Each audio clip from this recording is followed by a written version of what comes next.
হাজারেরও বেশি নানা জাতের দেশি বিদেশি ঘোড়ার মেলা বসেছে জয়পুরহাটে। ৫১৭ বছরের ঐতিহ্যবাহী গোপীনাথপুরের মেলার প্রধান আকর্ষণ এই ঘোড়ার মেলা। বেচা বিক্রির পাশাপাশি মানুষের মনোরঞ্জন করছে আকর্ষণীয় ঘোড়দৌড় প্রতিযোগিতায়। জয়পুরহাট প্রতিনিধি রফিকুল ইসলাম রফিকের তথ্য ছবিতে ডেস্ক রিপোর্ট। দোল পূর্ণিমায় জয়পুরহাটের আক্কেলপুর উপজেলার গোপীনাথপুরে বসে মেলা। এ মেলার ঐতিহ্য ৫১৭ বছরের। প্রাচীন এ মেলার প্রধান আকর্ষণ ঘোড়া। শুরু হয়েছে মাসব্যাপী মেলা। দেশের বিভিন্ন অঞ্চল থেকে ঘোড়া ব্যবসায়ী ও ক্রেতাদের ঘটেছে সমাগম। কেউ পছন্দসই ঘোড়া কিনতে এসেছেন, কেউ দেখতে। এবারের মেলায় নজর কাটছে বাহাদুর, পঙ্খিরাজ, রানী, সুইটি, সোনার তরী সহ বাহারি নামের ঘোড়া। ব্রেকফাস্ট, টিফিন কিংবা স্ন্যাক টাইমে মজাদার আয়োজন মানে অল টাইম ব্রেড।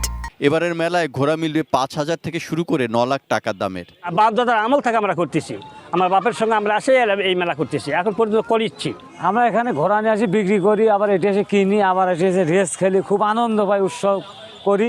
বিকেলে জমে ওঠে ঘোড়দৌড় প্রতিযোগিতা। উপভোগ করেন হাজার হাজার মানুষ। এছাড়া মিঠাই মন্ডা, খেলনা, ফার্নিচার সহ হরেক রকমের পসরা সাজিয়ে বসেছেন দোকানিরা। আর শিশুদের জন্য রয়েছে নাগরদোলা, চরকি সহ মন মাতানো নানা উপসঙ্গ।